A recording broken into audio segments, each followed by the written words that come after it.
We have Colonel Shailendra Singh with us live, I believe, and yes, he's live with us. And Colonel Singh, on the face of it, doesn't look like a positive development for India, given the fact that Sheikh Hasina acted as a bulwark against very radical elements in Bangladeshi society, and we are seeing them coming out and the manner in which they are targeting, for example, the statues of Bangabandhu Sheikh Mujibur Rahman. We know that these are people motivated against independence of Bangladesh from Pakistan and hence soft on Pakistan.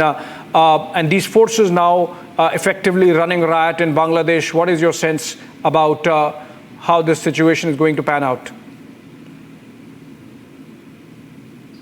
Jai Hind, it is definitely not a situation favorable to India, because India has never ever supported or has been with any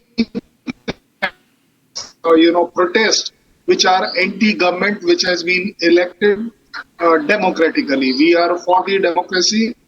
If Sheikh Hasina, maybe the charges can come, whatever, elected Prime Minister, you can have differences, you can have your protests, no problems. But the way the system, if you can see, has unfolded, it is appearing to be a very, very systematically dismantling the democracy in Bangladesh. And if the army could have controlled this protest much earlier, they didn't. They let it happen. There was some pause in between. You can see it systematically again, that yesterday 93 people died, and now they are still allowing the whole protest to get enlarged, and to the extent that they suddenly tell 45 minutes given to a Prime Minister to leave the country. Who are you to tell the Prime Minister to leave the country? Is it your safety concern? If it is a safety concern, then the Prime Minister house is a protected house. How are these thousands of people entering the house? That means she is not being allowed to go. She has been told to go. She has been told that please leave. You are there. This is not the crowd which has entered the Prime Minister residence. They are being allowed to enter. That is how I'm interpreting the way the Bangladesh army is behaving. Otherwise, what is the Okay, Colonel Singh, sorry, I have some more information to share, which is important. And this is, as I said, is an evolving situation and a lot of breaking news information coming in, which is of consequence for India. And the most important one is that BSF DG Daljit Singh Chaudhary has rushed to Kolkata from Delhi to take stock of the situation insofar as security at the India-Bangladesh border is concerned. That's a very important breaking news development. We can go BBG with it.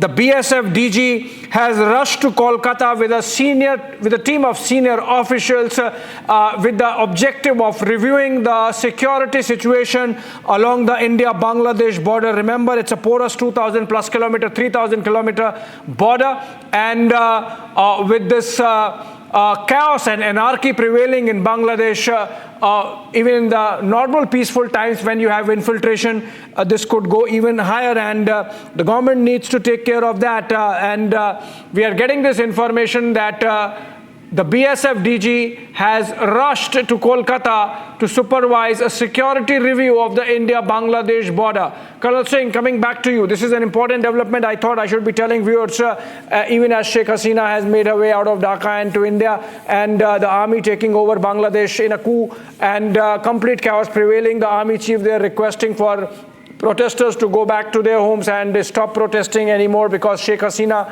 has made way for an interim government, which he announced would be in place very soon, until the time the army would be controlling the situation there.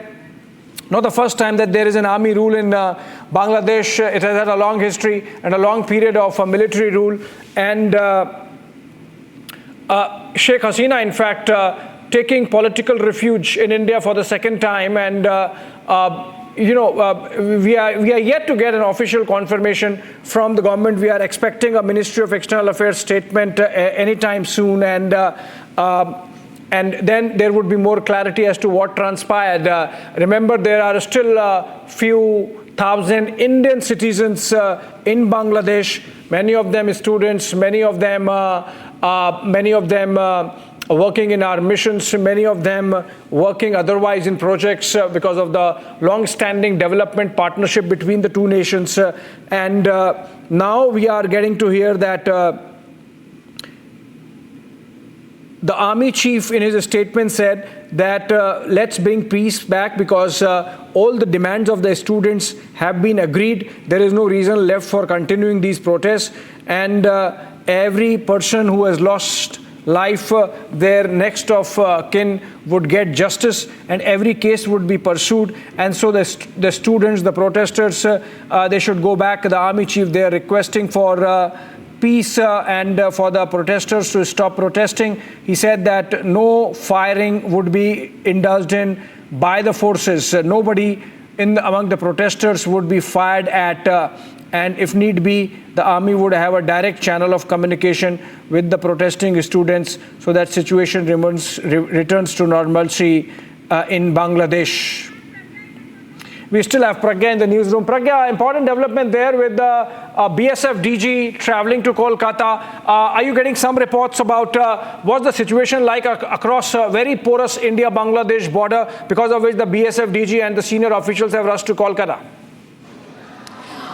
Right, Abhishek, that's the information we are getting right now. BSF DG Daljit Singh Chaudhary and senior officials have reached Kolkata to review India-Bangladesh border security.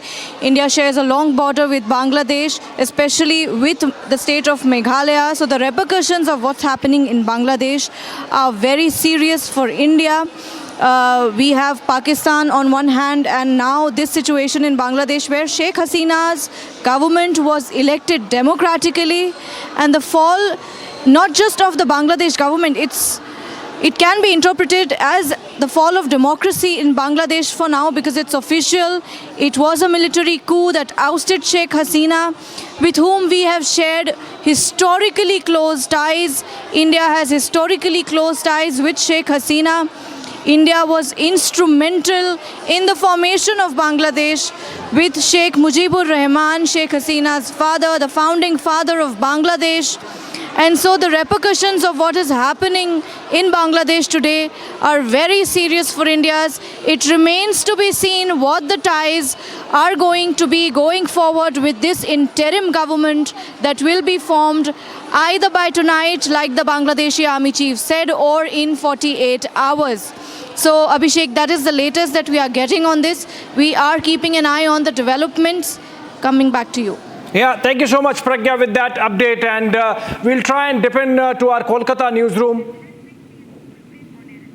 Okay, these are pictures live coming in from Gana Bhavan, which is the official residence of Prime Minister of Bangladesh, which has been taken over by protesters, and they have stormed inside the residence, and these are pictures from inside. Some people making videos of vandalism being carried out even as the army takes over Bangladesh. Remember, the chief of army staff in his presser said that no protester would be fired at, which means that there is no fear left, and these people are having